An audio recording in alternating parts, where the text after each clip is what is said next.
our lives na ang nararapat at pinaka-importanting bagay sa buhay po natin bilang mga mananampalataya ay ang pagtugon sa panawagan ng Diyos para sa ating lahat. And so we have this ministry that the Lord entrusted us, the Jesus ministry pattern, na kailangan po nating ibigay ang ating focus instead of focusing on the things that are not necessarily very important in our lives. Mga bagay na, ano yung Bisaya natin? Lumalabay lamang. Transitory things, temporal things. And time and again, the Lord is reminding us of this truth. Tayo sa mga taga Mindanao, last year, hanggang early January, pinagdaanan natin ng mga ilang bisis. Nilindol, niyanig po tayo. At napakarami pong istruktura, napakarami pong mga magagandang mga bagay na nawala at isang iglap. And then sa mga nangyayari sa kapatiran natin ngayon sa Visayas, sa Luzon.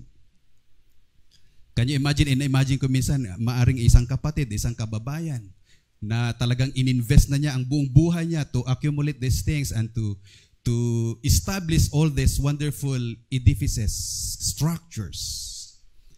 And then isang iglap lang, no? Isang Rolly lang, isang Ulysses lang, mayroon pang parating daw, dalawa.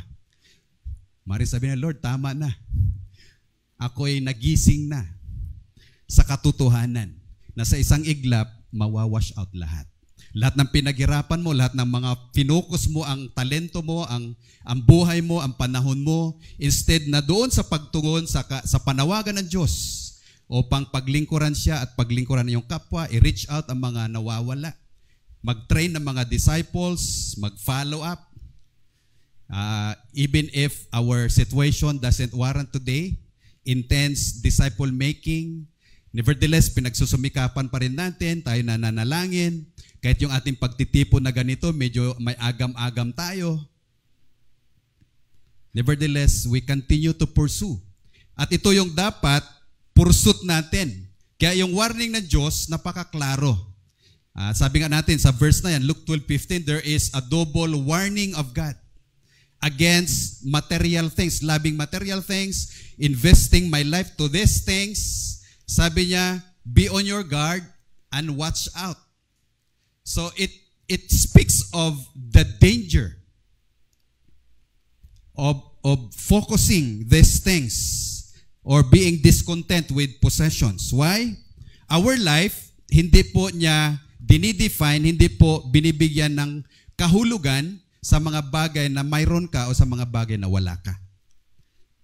And we have to admit that in one way or the other, tayo din po ay nag-i-involve sa ganitong pananaw sa buhay. At marami sa ating mga kababayan, mga kapamilya, mga kasama sa pananampalataya, na wala nang ginawa kundi mag-ipon para sa buhay, mag-ipon para sa kinabukasan, mag-invest. Because somehow along the way, na-influence na po tayo sa pattern ng mundo, sa sistema ng mundo. That ang buhay magiging kontento lamang, ako ay magiging masaya lamang pag lahat ay in place na, according to plan, according to my desires, according sa aking mga ninanais. Kaya left and right yung ating pagsusumikap para makabuo, accumulate, makapag-establish, maangat, ma-promote. Sabi ko mga kapatid, hindi po ito masama kung yan po ay kalooban ng Diyos para sa iyo.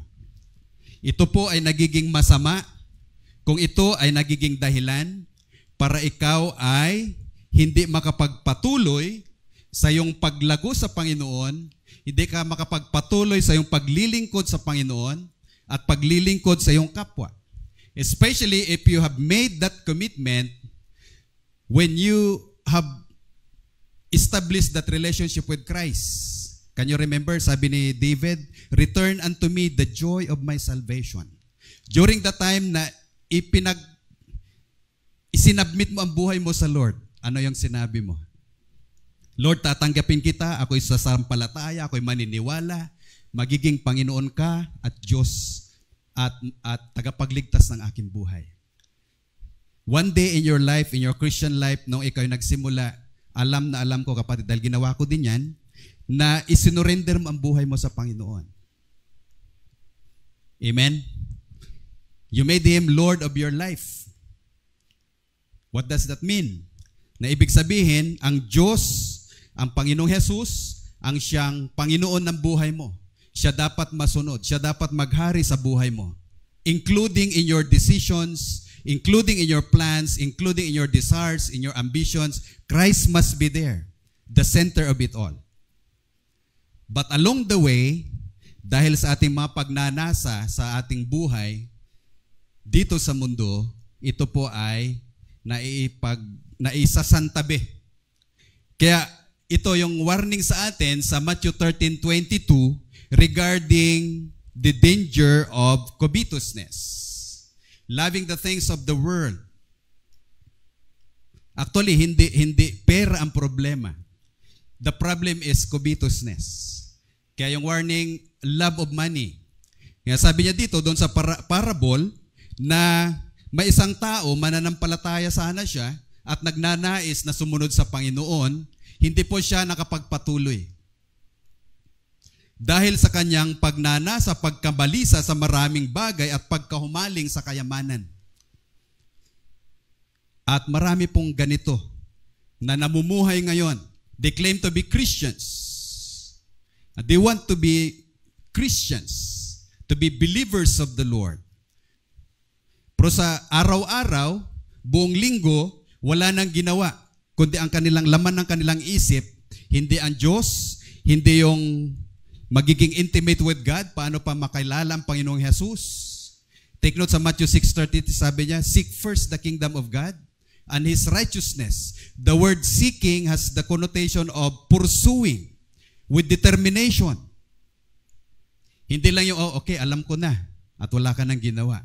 Kundi it's a continuous act of seeking and of knowing the Lord. That's why Paul said, I want to know Christ more. Sa araw-araw, anong ginawa mo sa buhay? Anong iniisip mo sa buhay mo? Majority of your time, of your life, ano yung major thing sa puso mo? Is it God? Is it the will of God? Is it the love of God? Or sobrang pagkahumaling, sobrang pagkabalisa sa mga bagay na pwedeng sasabihin nating kayamanan sa mundo? Noong unang panahon, naririnig natin na may mga magulang nagsasabi, hindi mahalaga sa akin ang ginto, ang pilak, kayo na aking pamilya, mga anak, mga mahal ko sa buhay, kayo ang aking kayamanan. Sana bumalik tayo po sa ganong principles, sa ganong core values ng buhay po natin. Today, we are so influenced with the world, with the things that the world promotes, especially social media, regarding covetousness, sobrang pagkahumaling sa kayamanan. So that we are willing to sacrifice personal commitment to the Lord. We are willing to sacrifice deeper intimacy with each other as brothers and sisters, with our families, in exchange for dollars, in exchange for higher pay, or more convenient work. Bahala ako bilang isang tatay, wala ako sa piling na aking mga anak, sa aking pamilya, basta ang hanap buhay ay okay. And so I can provide, I can give so much. But at the end of the day, we have to realize, brothers and sisters, what is more important to us.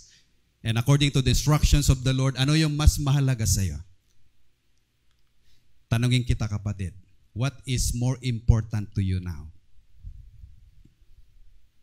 And kailangang i-open mo yung pag-iisip mo, yung puso mo, regarding nitong mga katotohanan na sinasabi ng Diyos.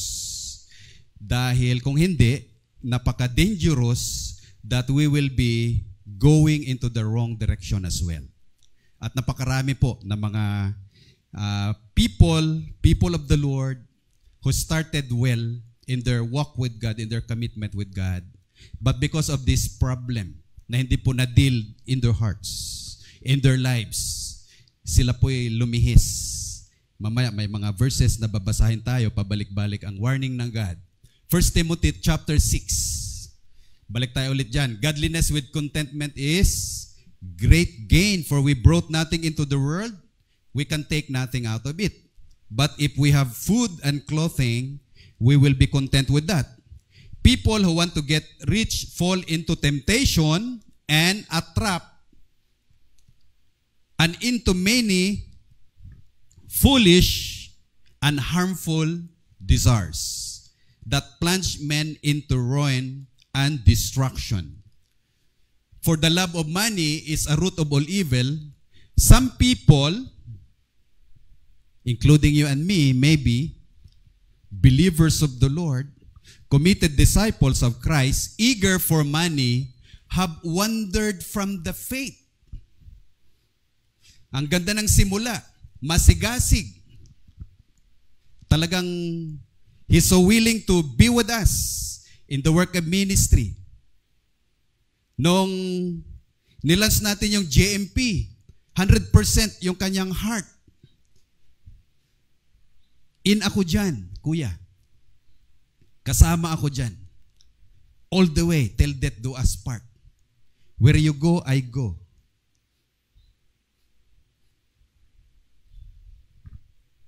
They wandered from the faith by now. Good for you, you're still here. Amen? May mga kasama tayo na nakikinig dito. They are worshiping with us together. But maybe along the way, lumilihis ka na kapatid. Though ako'y nagagalak, minsan nire-review ko yung mga comments. Uy, yung kapatid na to, wala na sa atin, pero nandiyan pala, kasama natin ngayon. Kaya mag-isip ka kapatid. Saan ka man ngayon, ano man, sabi nga sa Revelation, look the height where you have fallen. Go back to your first love. Hindi yung hanggang appreciate ka lang. Of course, glory to God for that. We thank you for all your appreciations. But it's not enough. You have to go back, give your life to the Lord again. Maaring isa ka dito, nag-wander from the faith, and pierce yourself with many griefs and sorrows. Nagkabalintong-balintong ng buhay mo. Nalulungkot ka na. Dahil nga, nakakalungkot pag mawalay sa pamilya ng Diyos. Right?